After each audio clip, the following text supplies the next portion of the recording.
ඒ කාලේ සාමාන්‍යයෙන් දුවෙක්ට දෙන්නේ නැහැ කොල්ලෙක් හමුදාවේ ඉන්න එකට. එකට දෙන්නෙම නැහැ. මේ සොල්දාදුවෙක් හොඳ මේ අපේ අවංග මට ගිය පාරත් ඔක සීපත් කරන්න තිබුණ වෙලාව තිබුණේ නැහැ. ඉතින් ඒ කාලේ ඒ ලව් එක පටන් අරගෙන ඊට පස්සේ මෙයාව බෝම්බ එකකට මොකද වෙන්නේ? එහෙම වෙලා ඇහැක් අහිමි වුණා. හරිද? ඔව් අවුරුදු 5. එතකොට ඒත් මේ කුමාරි හාමිනේ එතකොට මෙයා ඒත් මේ ලව් එක අතෑරියේ නැහැ. මෙයාගේ ඇහැකුත් අහිමි වෙලා දෙද්දි මේ ලව් එක අතෑරියේ නැහැ. තාත්තලා එපා කියද්දි නුවර තාත්තලා ඒගොල්ලන්ගේ තාත්තලා කියනවා එපා මේක අතෑරලා මේ වෙනේ සීන් එකක් යන්න කියලා. ඒත් මේ සීන් එක අතෑරියේ නැහැ. හරිද? එතකොට එතකොට මෙයාට අන්දලා මේ සීට් ඇත්ත කතාවක්.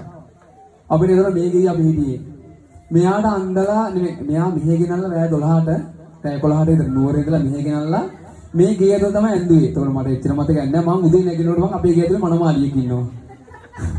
සිනාවට මම උදේ නැගිනකොට අපේ ගේ ඇතුළේ මනමාලියෙක් ඉන්නවා. මනමාලියෙක් අන්දලා ඉන්නවා. මේ ගේ ඇතුළේ හරිද දුර වැඩි හින්දා. හරිද? ඒ ගෙනල්ලා මේ අන්දලා තමයි මේ ඊට පස්සේ ඔය යන් මන් දන්නේ කාලේ යන්න ඕන තැන් වලට ගිහලා රෙජිස්ටර් ගාවට ගිහලා මේම උනේ.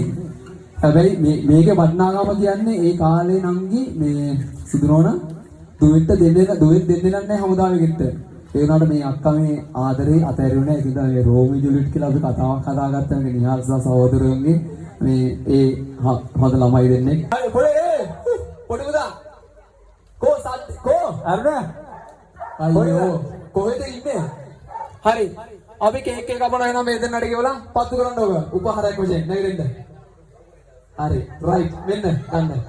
අපිට ගන්න ඕන එක හොඳ සොල්දාදුවේ හොඳ ලව් එකක් ජුනියර් හොමෙක්ගේ අවුරුදු බර ගන්නක අතෑරියේ නැහැ.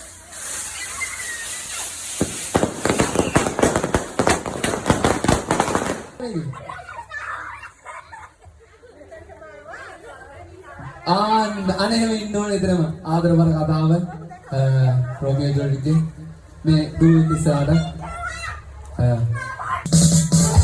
මේ හමුදාව නිසා උපහාරයක් වශයෙන් අපේ අයියාට ඇහැකොත් අහිමි වෙලා රට වෙනුවෙන් ඒ දේ කරාට අපේ සිතුවිලි කියනවා කඩතුරාට අවදානයක් කියලා